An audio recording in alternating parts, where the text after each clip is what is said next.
Semua yang menyenangkan hatimu, semua yang memuaskan hatimu, ku mau lakukan segenap hati di sisa umur hidupku ini. Telah banyak waktu yang sia-sia, tak ku lakukan kehendak Bapa. Sekarang saatnya, takkan ku tunda membuktikan cintaku dengan nyata. Kerinduanku sebelum akhir hidupku, melakukan yang Bapa ingini. Segenap hidupku sebagai persembahan yang berkenan di hadapan Tuhan.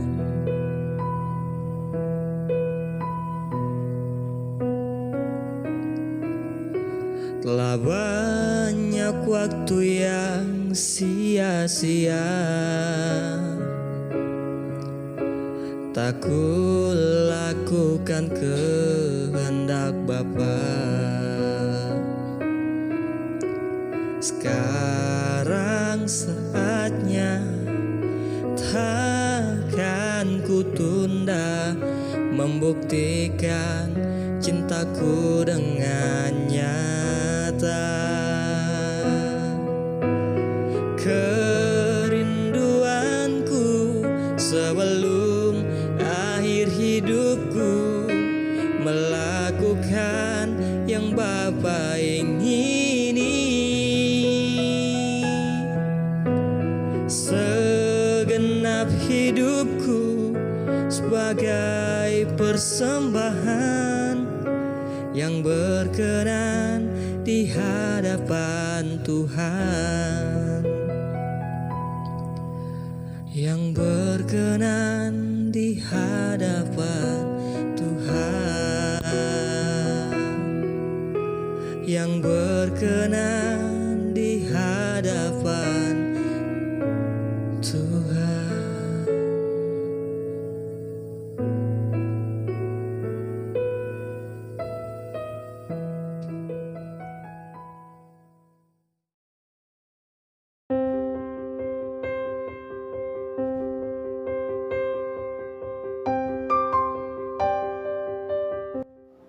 Shalom saudaraku, kita bertemu kembali.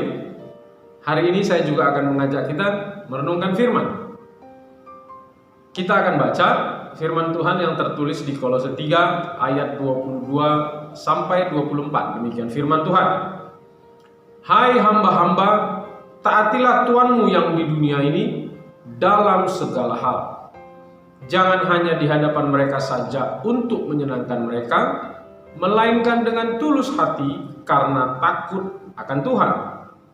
Apapun juga yang kamu perbuat, perbuatlah dengan segenap hatimu seperti untuk Tuhan dan bukan untuk manusia.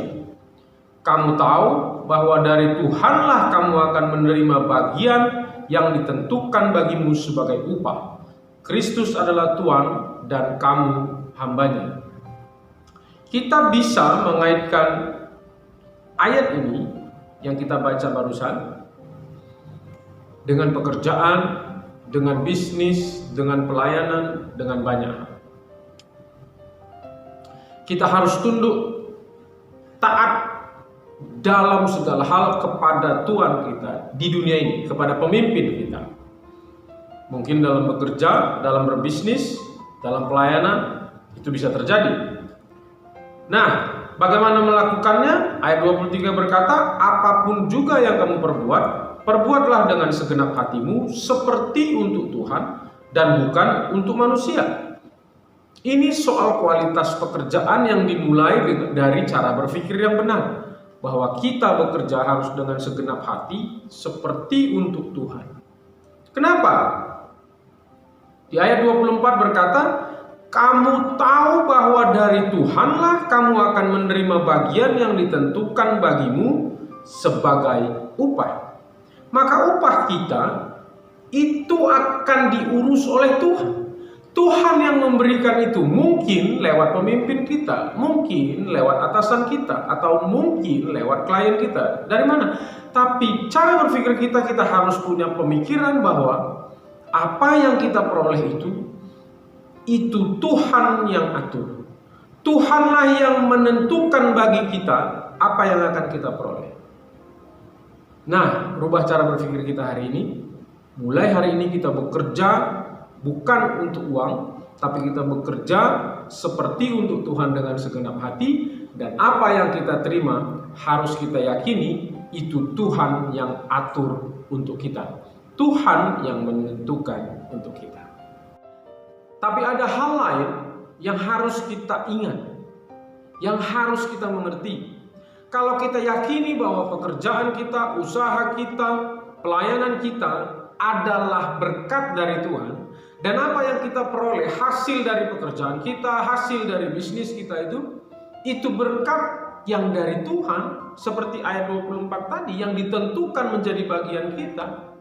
Sebenarnya kita harus berpikir satu hal lagi. Kita harus bertanya kepada Tuhan, untuk apa hasil yang kita peroleh ini? Bagaimana cara menggunakannya? Kemana kita harus mengeluarkannya? Saya yakin dan percaya Tuhan tidak membutuhkan uang kita. Tuhan tidak membutuhkan harta benda kita.